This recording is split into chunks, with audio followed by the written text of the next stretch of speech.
Olá, começa agora mais um Livros à Mão Cheia, uma realização da Academia de Letras da Bahia, o programa de literatura da sua TV Alba. Hoje nós vamos entrevistar o poeta Nilson Galvão. Como vai, Nilson? Tudo bom? Tudo bem? A gente nunca apresenta, eu nunca digo o currículo do entrevistado, porque o programa é para a gente falar do entrevistado o tempo todo, de tudo que fez, né? Mas você é jornalista, né? Formado em Direito, né? E nós fomos colegas. Eu fiz comunicação na Facom, você entrou e acabou se... Acabei saindo e tudo, você seguiu. Segui, né? Na Facom, na velha. E um dia a gente se reencontrou por amigos em comuns. Eu não sei se você já tinha lançado o livro, eu não lembro, não lembro exatamente das datas e tudo. Não sei se você já tinha lançado alguma coisa, né? Mas você tinha um blog. Isso. Que era um blog. Exatamente.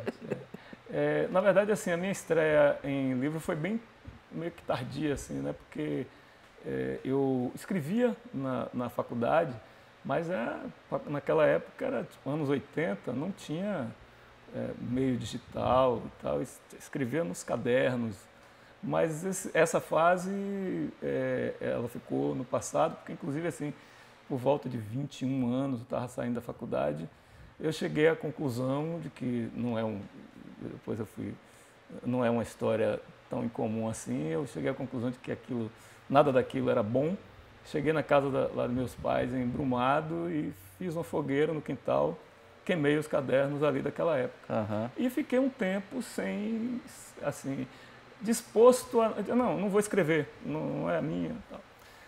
Mas é como aquela coisa da possessão, né? Assim, alguma coisa que de vez em quando voltava e escrevia assim, de forma muito bissexta, justamente porque não é que tenha sido uma coisa assim, peremptória, nada disso. Eu só falava, não é a minha não e tal. Então, passou o tempo. Aí, em 2007, um amigo meu, Marcos Guzmão, criou um blog para escrever as crônicas dele. O Marcos escreve muito bem crônicas, né? Textos em prosa. E aí eu, vou fazer um blog também. Mas eu não vou fazer crônica porque, primeiro, não sei fazer tão bem quanto o Marcos e tal, poesia. E aí criei o blog e foi uma coisa bacana, porque eu me lembro que assim, meu filho tinha 7 anos, Caio, e uma coisa que eu pensei quando eu resolvi criar o blog foi assim, olha, meu filho não sabe que eu escrevo e pode ser que ele nunca saiba, né? Então, nem que seja para que ele saiba que eu escrevo. Então, aí que nasceu o blog. 2 anos depois, por conta desse movimento dos blogs, por meio de Maria Sampaio, que foi convidada por Cláudio Portugal para lançar pela P55 um livro dela, são sempre 2, a P55 mantém a tradição até hoje, né? 2 lançamentos. Ela aí me apresentou a Cláudios. E foi aí eu vou falar do seu primeiro livro, mas antes fale um pouco mais dessa onda de blogs que teve nessa coisa pré-histórica da internet, rapaz, né? Eu lembro de alguns, o seu, de Kátia Borges, o da Ângela Vilma, que ela não dizia astronauta, que era anônimo, não é isso? Conte essa história. Que é assim.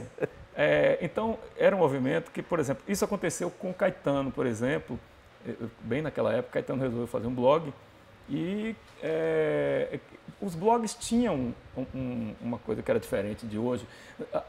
Os blogs não eram orquestrados pelos algoritmos.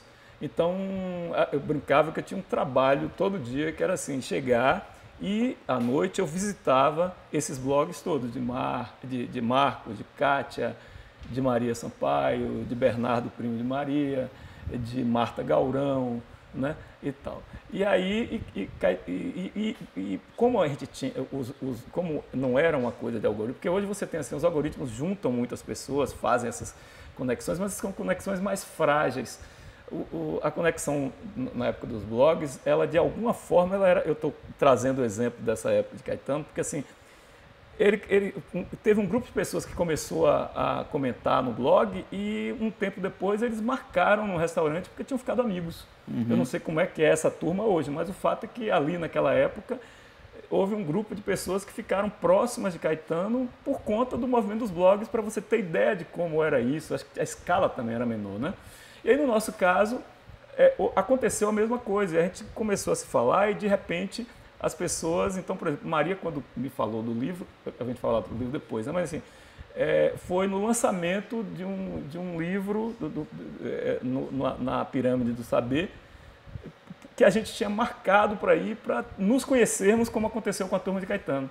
Que a gente só se conhecia do blog e tal. E aí, assim, tinha um blog chamado Aeronauta, e ninguém sabia quem era Aeronauta. A gente ficava imaginando e tal. E eu fazia yoga ali nos barris, num lugar que tem até hoje, no Atman. E fazia yoga ali e tal, e de repente tinha uma colega que a gente começou a conversar e ela disse que lia meu blog. Eu falei, pô, que legal. Ela falou, você precisa ler também, Kátia, Ângela Vilma, você precisa conhecer. Era ela, era a própria. Assim, que é um negócio meio uma coincidência, assim, muito quase mágica e tal, né? Então, não, mas espera aí, era a própria o quê? A própria Ângela Vilma estava falando Angela com Vilma, você? e eu não sabia. E assim, era... e continuei sem saber por um tempo. Até que, depois de... Porque ficou uma especulação, tinha uma especulação na época, né? Até que ela se revelou e essa história, eu acho que foi resgatada agora que Mirdá fez a compilação dos textos de Ângela, não essa da yoga, né?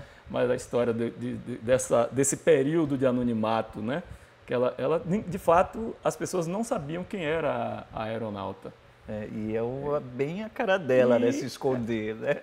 E assim, o fato é que a gente conviveu por um tempo, eu acho que, inclusive, eu nunca perguntei isso para ela, mas eu acho que ela só de um tempo, assim, em determinado momento, ela soube que eu era o cara lá do blog, né? Enfim, do blog.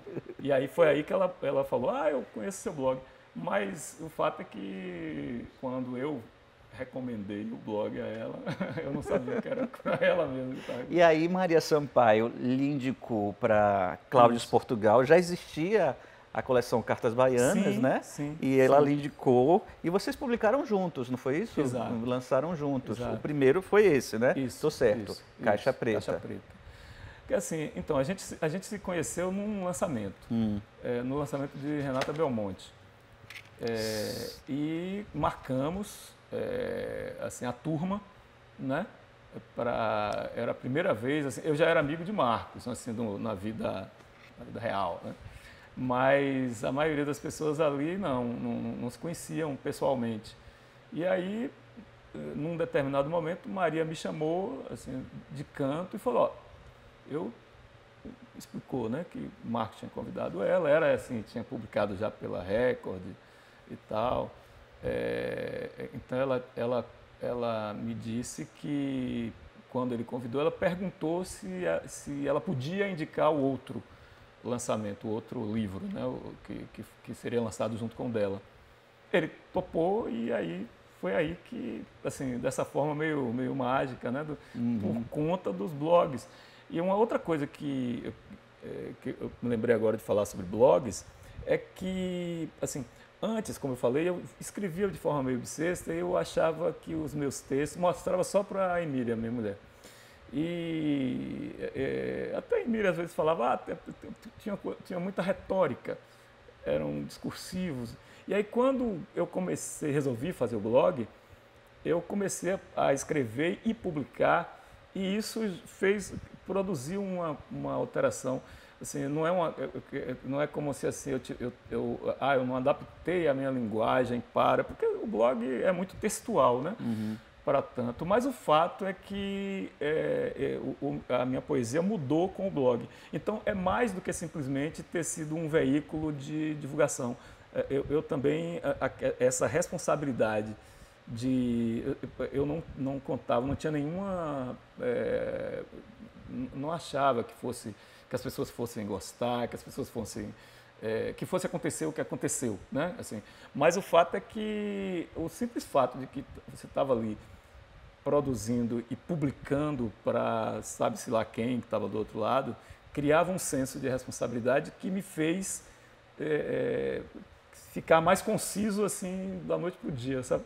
Assim, e aí foi aí que quando Maria chama, isso já é 2 anos depois do lançamento, eu tinha um conjunto, né, e Cláudios fez um trabalho de editor no sentido de Então, você pegou os poemas que estavam lá no blog. Sim. E montou um livro.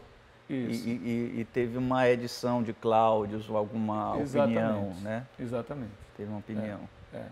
Mas você chegou independente de Cláudios, você chegou a reescrever, porque aí você tinha um suporte que era a internet. Uhum. Aí a pergunta acho que tem que ser outra. Qual é a sensação de você estar num suporte que é a internet e ir para o suporte livro, no papel? O que é que muda nessa história da responsabilidade? Rapaz, muda, o que mais muda eu acho que porque o livro, alguém disse isso outro dia, não estou me lembrando agora, que queira ou não queira, o livro ainda é uma permanência, né? Ele tem esse sentido da permanência. Então, isso que você perguntou, eu não fiz nesse livro, porque eu acho que eu estava eu acho que a palavra não é bem deslumbrado, mas assim, foi um susto. Então, porque de fato foi surpreendente quando Maria me comunicou, né, que tinha me indicado e tal. Então, assim, para mim era coisa tão nova que eu achei que era suficiente o trabalho que Cláudios fez, que foi de peneirar. Eu mandei, assim, um arquivo grande, porque já tinha 2 anos e eu publicava muito. E aí ele fez a seleção. Até porque a coleção Cartas Baianas, que é em forma de envelope, né? Ela tem 48 páginas, né? Estreitinhas, também tinha esse problema, né? De cortar para poder caber. Mas é isso, então, depois eu passei a fazer isso. Assim, essa coisa do senso ou seja, não é que haja um desleixo, mas é um pouco mais relaxado publicar na web, né? E já tinha uma ideia de unidade de livro, quando você pegou aqueles poemas todos no blog, né? Você só pegou ou você percebeu que tinha uma unidade ali, temática, alguma coisa que fazia com que eles se relacionassem? O que é que você percebeu vendo o conjunto? Olha, assim é isso. Para ser bem sincero, nesse primeiro livro, quem deu essa unidade foi Cláudios. Porque assim, a unidade que há é aquela unidade era uma fase e de fato, assim, junto com isso foi uma fase que eu fiz psicanálise. E a psicanálise para mim não funcionou muito no sentido terapêutico das questões, etc. Mas era um psicanalista muito bom, que tinha uma pegada da linguagem, aquela coisa lacaniana. Então eu comecei a sonhar e aí para a poesia foi ótimo. Então eu produzi muito nessa fase, escrevi muito, publiquei muito no blog. Então, e tem a unidade temática que tem porque ela tem o tom daquele período. Mas eu não fiz isso. Você está querendo dizer que quando a psicanálise não dá certo, é bom para a poesia? Pelo menos para mim foi o que aconteceu. Não é que não tenha dado certo no outro sentido, mas o fato é que deu mais certo, muito mais. Né? Aquele negócio assim, eu sonhava, assim, eu tinha um contínuo, sabe, assim, entre sonho e vigília, sabe? E tal, acordava com o poema, umas coisas assim. Certo. Olha, eu vou querer que você leia um poema seu, a gente vai escolher, né? E voltar do intervalo com esse poema escolhido, porque eu queria falar sobre a forma como você escreve, entendeu? Tem coisas aí que precisam ser faladas. Okay. certo. Bom, a gente vai fazer um intervalo e voltamos daqui a pouco com Livros à Mão Cheia, hoje entrevistando Nilson Galvão.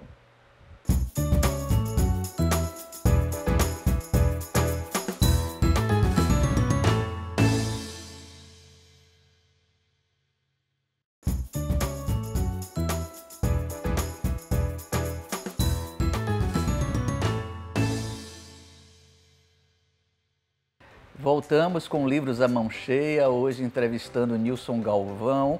E eu pedi a Nilson que lesse um poema dele para poder a gente comentar sobre o modo. Que poema você vai ler, Nilson? É do último livro agora, né? A gente pulou do primeiro para o último. Isso. Tá? Deu um pulo aí de quantos anos? Muito tempo. 15. Chama Newton on the Beach. Hoje em dia meu coração flutua, médicos flutuam, bem-te-vis, borboletas, diagnósticos imprecisos, tudo isso me comove. É provável até que os olhos flutuem também, para desespero das autoridades. É uma longa frase, né, que vai pulando de verso para verso, né, e a gente pegou esse poema porque é curto para caber aqui no tempo, mas você tem poemas mais longos que fazem isso também, né, e numa estrofe só, a maioria é assim, claro que tem exceções, né? Como é que você chega nisso? Alguém lhe influenciou? Eu não lembro de ninguém, não consigo associar com ninguém. Né? De onde vem isso?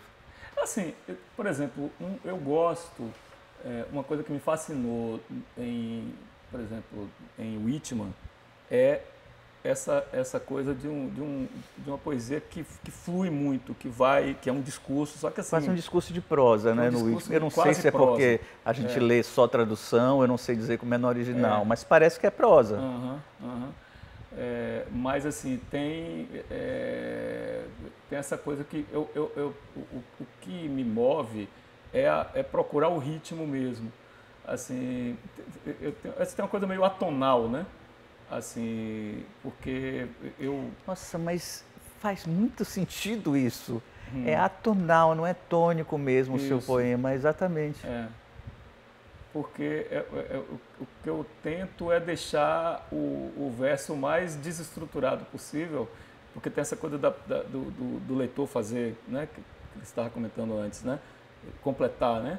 Porque, assim, você tem essa questão do leitor completar o sentido do ponto de vista do conteúdo, né, do significado. E eu acho que eu gosto de brincar com essa possibilidade do leitor encontrar tentar se encontrar no jogo, né? É porque se a gente lê os seus poemas, a gente lê de uma maneira... Se a gente não quiser fazer nada, a gente lê de uma maneira única, vai até o final, no mesmo tom, né? Porque você não nos obriga a nada nesse sentido, né?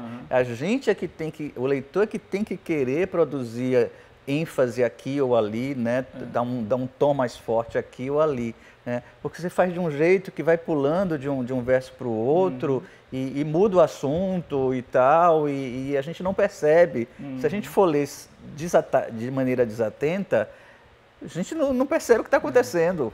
Né? Exige algo do leitor. Né? E você sente...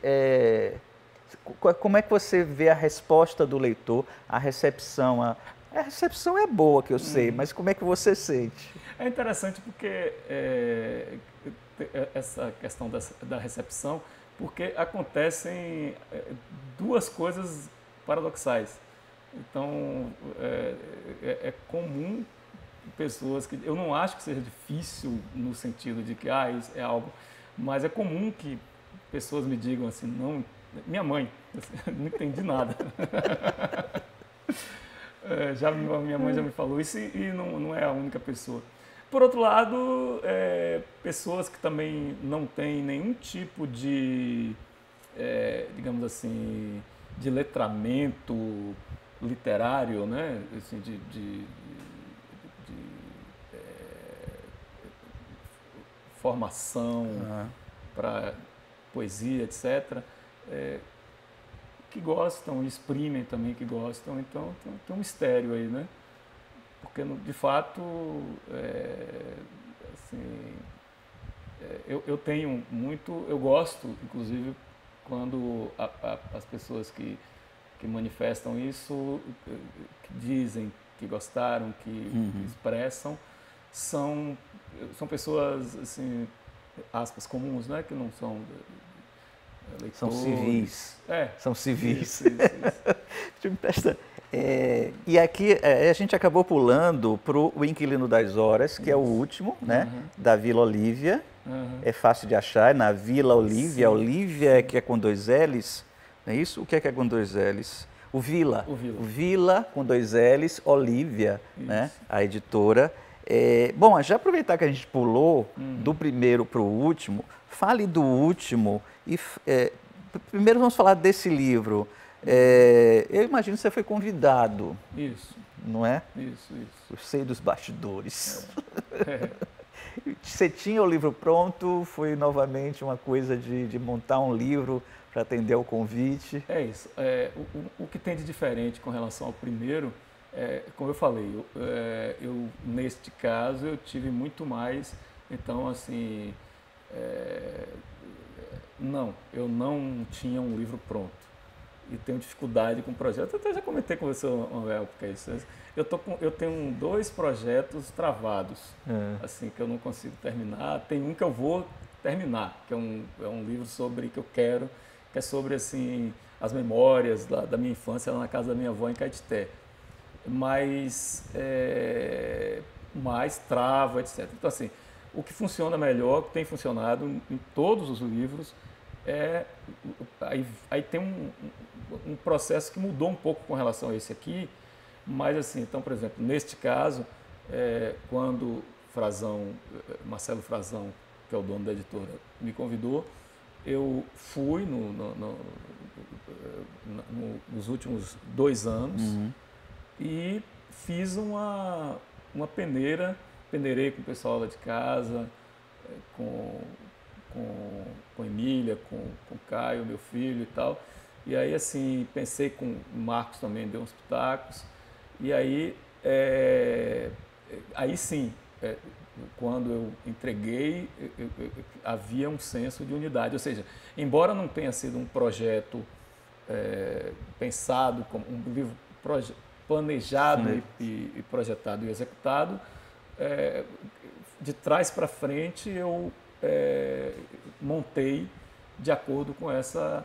Então, até a própria ordem, houve um trabalho de edição também, mas é de outra natureza, porque Lima Trindade também participou e eles fizeram um bom trabalho de edição, assim, no sentido de sugerir, tipo, olha, esse poema começou ótimo, mas aí no final talvez fosse... E aí, em alguns casos, eu dei uma mexida e tal. Eu próprio já tinha feito isso antes de entregar, então tem mais elaboração. E você lida bem com isso de alguém dizer que precisa mexer no seu poema? Claro que... Você não manda matar a pessoa, nem nada disso? Ah, que pessoa calma. Mas, assim, por exemplo, tem um poema aí que eles achavam que talvez não coubesse. Aí eu briguei pelo poema, né? Não é assim também, não sou passivo.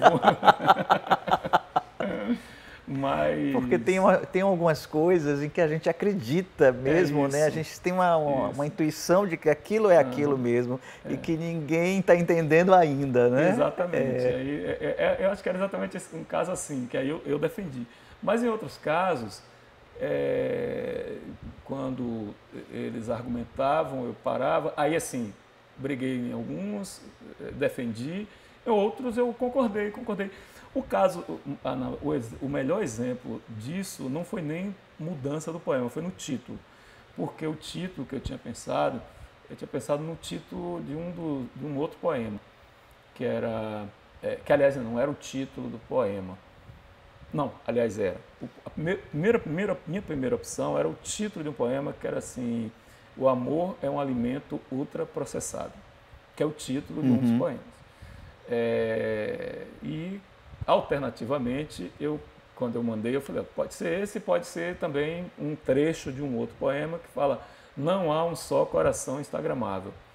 Aí Lima, principalmente, argumentou que o livro não é exatamente sobre o amor, haveria já essa questão, era um pouco longo, enfim, tal. No outro caso, ele achou que instagramável poderia datar demais o poema, o livro, e ele sugeriu que é um título de um outro poema, e quando ele sugeriu, é isso. Tipo assim, como ter vontade de matar? Porque quando ele falou, eu falei, puta... É ótimo, né? Verdade, entendeu? Deu muito certo. Muito melhor. E aí você está na capa, mas você está na capa porque a coleção exige que você esteja na capa, né?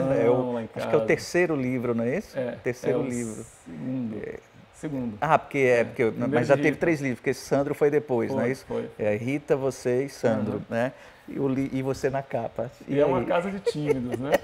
Aí quando eles falaram que vamos fazer a foto, eu cheguei em casa, todo mundo, Ave Maria, é muita presunção aparecer, colocar a foto na capa. Aí fui pra lá com terno e tal, e Frazão fez as fotos e ficou legal, ficou muito bom. Demorei para me acostumar. Assim, mas... Agora, você falou do instagramável, né, que ficaria datado, mas você tem, né, o espiritismo segundo o Google Street View, que ainda não está datado, ainda está valendo, né, uma hora, porque essas coisas tecnológicas não duram, né, mas o espiritismo dura. Já está aí há uns 200 anos, não é isso? Sim, agora o Google, talvez não, né?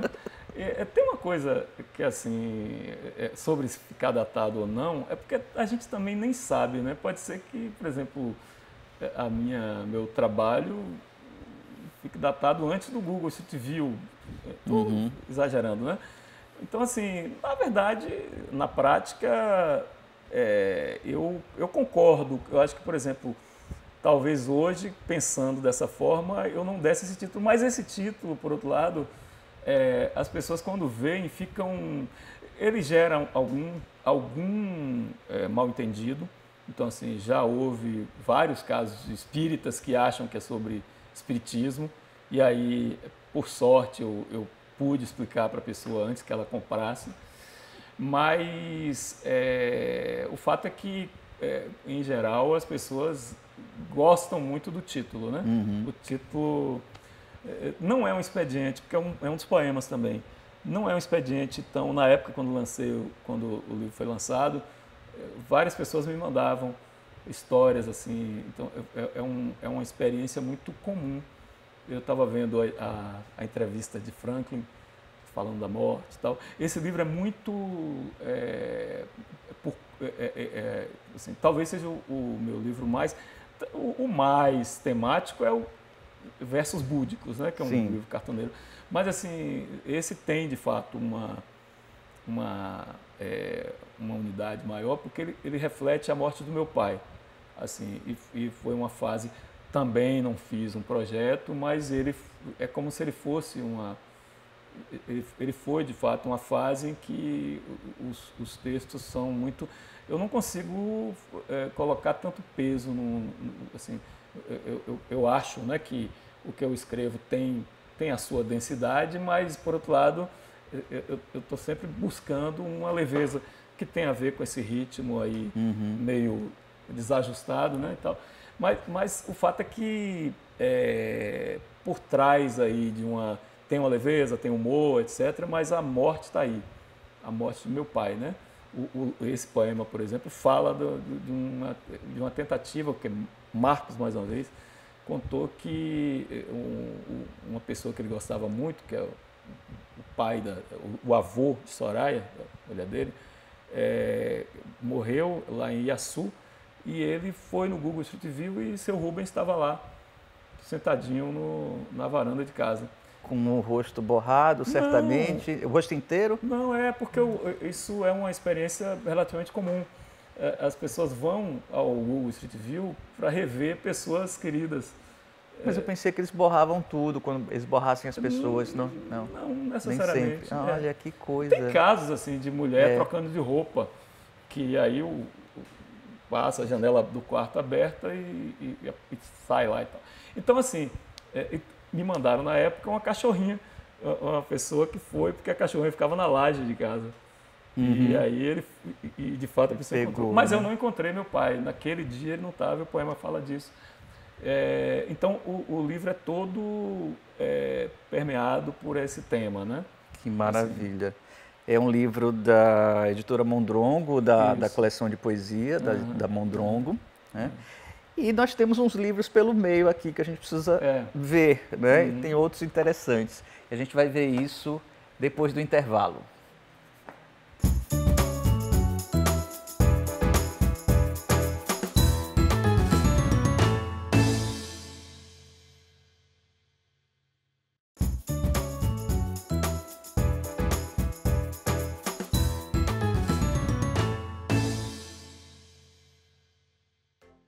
Voltamos com livros à mão cheia, hoje conversando com o poeta Nilson Galvão.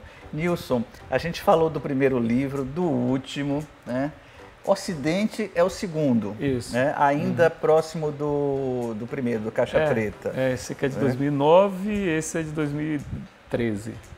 Você sente o que daqui para cá? Eu já perguntei isso, mas agora eu vou perguntar de uma outra forma. Você sente que algumas coisas que você vem falando aqui nos últimos tempos se referenciam com o que você disse antes? Você acha que você está falando de outras coisas ou você está buscando os temas passados para poder reinterpretá-los? Você acha que tem isso ou não? Assim, você se desligou do começo? De certa forma, é como se eu não sinto que tenha mudado tanto as preocupações e tal. Mas eu acho que aqui eu era muito mais desprevenido, né? Então tem uma espontaneidade maior, assim. E por conta disso, eu estava falando antes, né? Por conta disso tem talvez até um ímpeto criativo.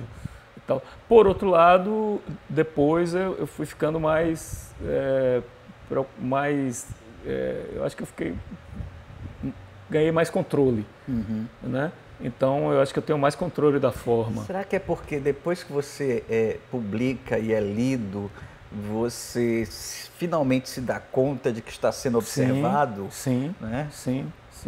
E aí, quando a gente está sendo observado, a gente começa a gente se conserta, né? E tal. Será que acontece isso na escrita? Porque se não estivesse aqui na frente das câmeras, eu tenho tendência de ficar assim, né? Aí, aqui eu tô... Exatamente. Eu acho que aconteceu isso. Acho que aqui eu estava um pouco assim, né?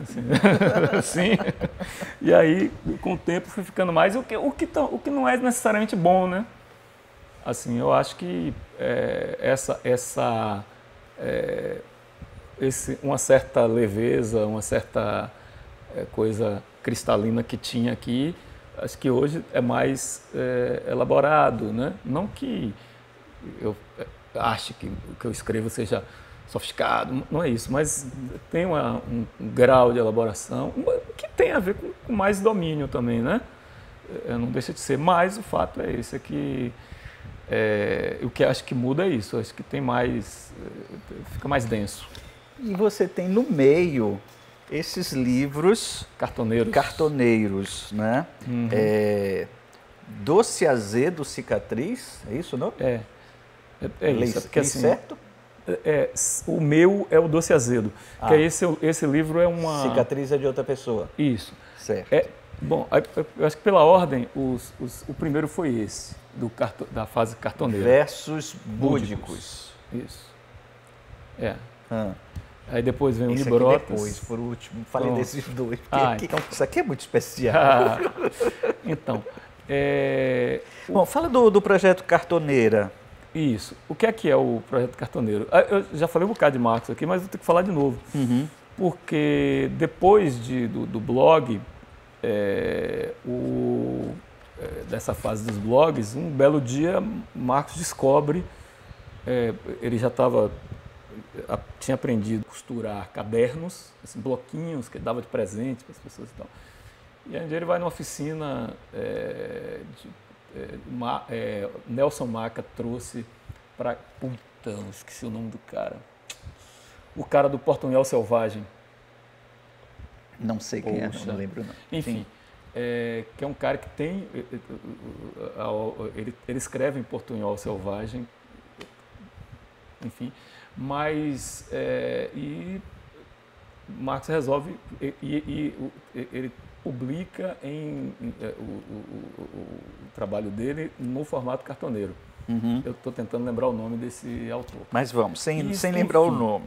E aí Marcos cria uma editora chamada Licuri. Licuri, exatamente. Livro das Pedernais, lança o livro dele que é com textos do blog, que chama Licuri também, e aí me convidou para participar. E aí, assim, esses lúdicos, que eu fiz a oficina com ele, né, aprendi, e eu costurei. Porque o que é o cartoneiro? É uma ideia que nasceu na Argentina, numa das inúmeras crises da Argentina, né, enfim. Aí um grupo lá de pessoas pensaram em fazer edições super simples, baratas, utilizando capa de papelão e um processo de produção coletivo. Então, por trás da lógica cartoneira tem essa ideia que é muito generosa, que é muito contracultural, de você ter uma produção que é feita, em geral, na maioria das vezes, por coletivos, e que os temas são muito, por exemplo, tem editoras cartoneiras que se dedicam a obras de autores privados de liberdade. Então, tem essa editora pela qual esse livro foi lançado, esse meu livro, que é o Doce Azedo, é uma editora de Santa Maria, Rio Grande do Sul, chamada Vento Norte Cartoneiro. O dono da editora é um professor de letras da Universidade de Santa Maria, que ele é ele é muito empenhado e é um profundo conhecedor desse universo. Ele conhece gente do mundo todo, editoras cartoneiras do mundo inteiro e tal. E aí ele adotou um pseudônimo para separar as personas. Então, ele tem a persona de professor, que eu não estou me lembrando do nome, e o nome dele como cartoneiro é Gaudêncio Gaudério. Ele é colombiano, mas é professor da Federal de Santa Maria, e como cartoneiro ele é Gaudêncio Gaudério. E aí, além de ter, por exemplo, ele tem livros de pessoas trans, pessoas privadas de liberdade.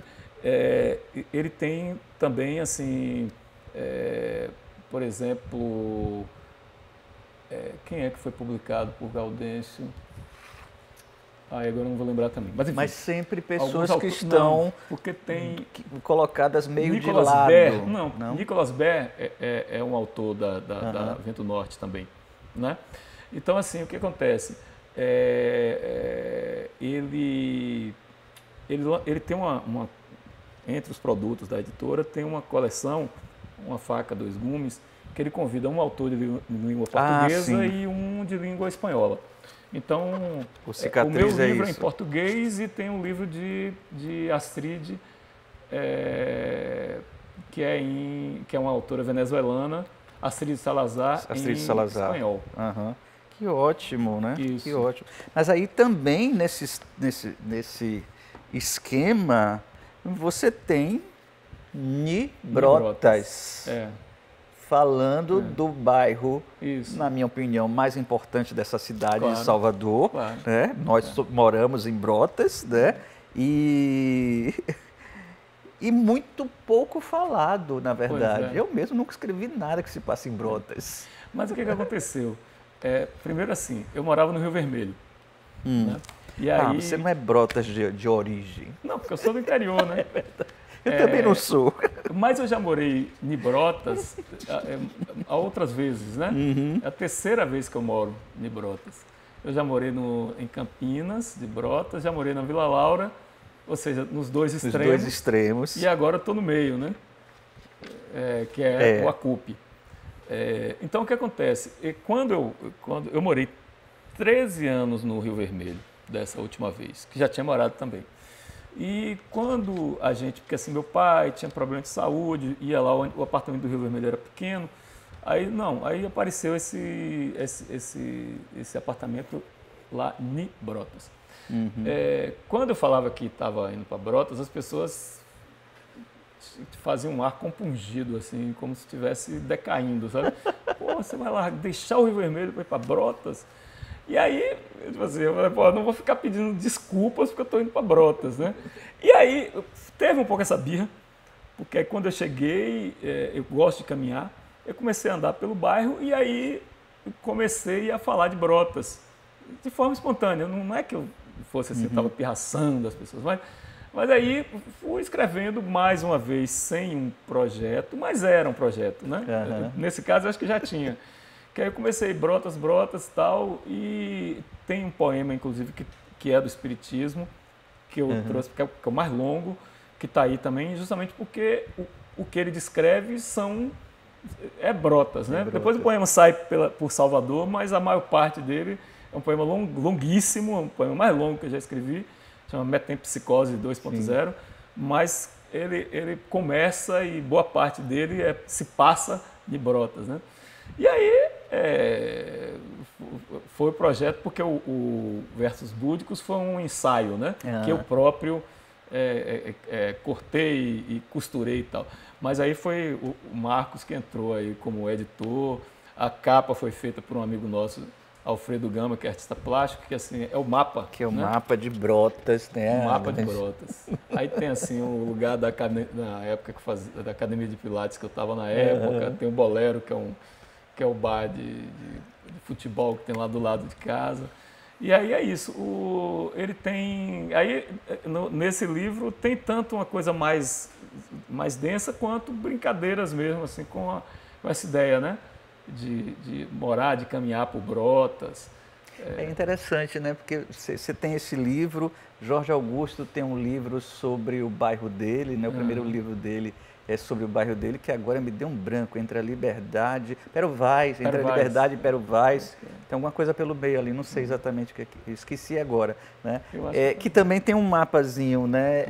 A gente acaba marcando. No caso dele é um lugar mesmo de nascença, o seu é um lugar de escolha também, né? E talvez a construção de uma identidade sua com o bairro, né? Isso. Que também não tem nada de folclórico, eu não faço nenhum tipo de concessão, assim, tipo, não estou fazendo um guia do bairro de Brotas, nem nada disso, né? Eu, como você falou, eu como poeta me relacionando com o bairro. Então, assim, que isso é uma coisa que pode gerar algum tipo de ruído, porque não tem nada de... Mas, ao mesmo tempo, é a construção de uma mitologia para o bairro. Também, né? também. E essa coisa da mitologia é interessante, porque, assim, um dia me liga um amigo, jornalista, que escreve sobre o Bahia, Nestor Mendes, e que ele estava fazendo uma edição ampliada do livro. Ele já tinha feito um livro sobre a história do Bahia, do Esporte Clube Bahia. Ele estava ampliando. E aí eu dei risada quando terminou de falar, porque ele disse assim: rapaz, é o seguinte, eu soube que o Bahia treinou em Brotas na década de 30. Eu falei, puta que... Agora eu virei historiador de Brotas. Rapaz, considerando que Brotas na década de 30 era muito maior, né? Pode ter sido em lugares que hoje não é mais Brotas, pois né? Brotas tem sido tomada por Salvador, né? Tem sido saqueada, né? Agora perdemos o Horto Florestal, um dos bairros mais... Não, mas assim, na época eu fui parar no... Ai, que a memória está péssima. O programa de Maria Menezes? Sim, eu lembro que ela tinha um quadro do programa, assim. Oh, meu Deus. Que ela fazia na Globo, assim, um programa, sim. Que fugiu agora o nome. E aí eu fui parar, por causa desse livro, no programa lá, sábado de tarde. E aí tinha acabado de acontecer esse negócio de Brotas, do Horto. Se separar da gente. Se separar, porque não queria ser Brotas. E o que eu argumentei foi o seguinte, que para mim está muito claro. A rigor, eu não moro em Brotas. ou de Brotas? Porque eu moro no Acupe. É. Né? Quem mora no Engenho Velho não mora em Brotas, mora no Engenho Velho de Brotas, Vila Laura. Então, assim... Eu moro no Candial. Você mora no Candial.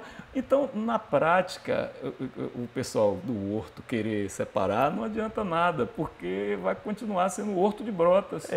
Não é? É verdade. Enfim. Olha, quero lhe agradecer. Eu que agradeço. Viu, por essa conversa, uma conversa ótima. Né? Muito obrigado mesmo, Nilson. E virão outros livros, não virão? Sim, sim. Né? Alguém vai lhe cobrar um livro e você vai pegar seus poemas e vai botar para fazer. Né? Pois é, tem aquele negócio, né, do vem o editor e... Com certeza, muito obrigado. Que nem Mozart, né? Faça. Bom, esse foi o Livros à Mão Cheia. Espero você no nosso próximo programa. Um grande abraço.